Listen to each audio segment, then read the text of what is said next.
ഈശോ മിശിഹായ്ക്ക് സ്തുതിയായിരിക്കട്ടെ. ഈശോ തൻ്റെ പീഡാസഹനത്തെയും കുരിശുമരണത്തെയും കുറിച്ചൊക്കെ ശിഷ്യന്മാർക്ക് മുന്നറിയിപ്പ് നൽകുന്ന സംഭവം സുവിശേഷങ്ങൾ വിവരിക്കുന്നുണ്ട്.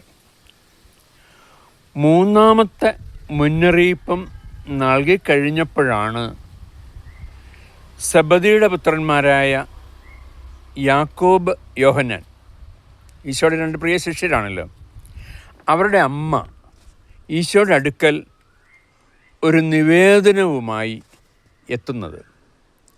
നിവേദനം മറ്റൊന്നുമല്ല, ഈശോ മഹത്വത്തിൻ്റെ സിംഹാസനത്തിൽ ഉപവിഷ്ടനാകുമ്പോൾ 12 ശിഷ്യന്മാരും 12 സിംഹാസനങ്ങളിൽ നിന്ന് 12 ഗോത്രങ്ങളെ വിധിക്കും എന്നൊക്കെ ഈശോ പറയുന്നുണ്ടല്ലോ.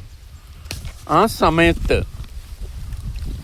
എൻ്റെ മക്കൾക്ക്, യാക്കോബിനും യോഹന്നാനും, അല്പം മെച്ചപ്പെട്ട സ്ഥാനം നൽകണം.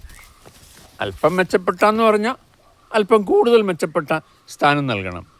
അതായത് ഒരുവൻ ഇടതുവശത്തും അപരൻ വലതുവശത്തും ആയിരിക്കാൻ അവിടുന്ന് കനിയണം.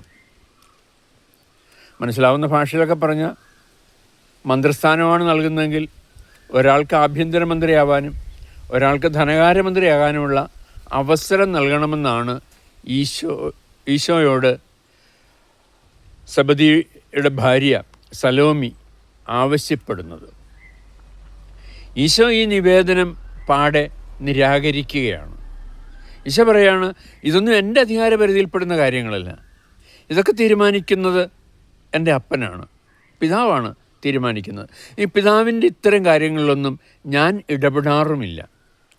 ഓരോരുത്തർക്കും ഉചിതമായ സ്ഥാനവും സ്ഥലവുമൊക്കെ എൻ്റെ അപ്പൻ ഒരുക്കി വെച്ചിട്ടുണ്ട്.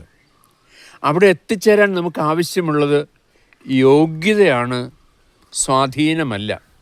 അപ്പോൾ ഈ സ്വാധീനിക്കാനുള്ള ശ്രമമൊക്കെ കളഞ്ഞിട്ട് യോഗ്യത നേടാനുള്ള ഒരു നിർദ്ദേശവും നൽകി ഈശോ ആ അമ്മയെ അയക്കുന്നു.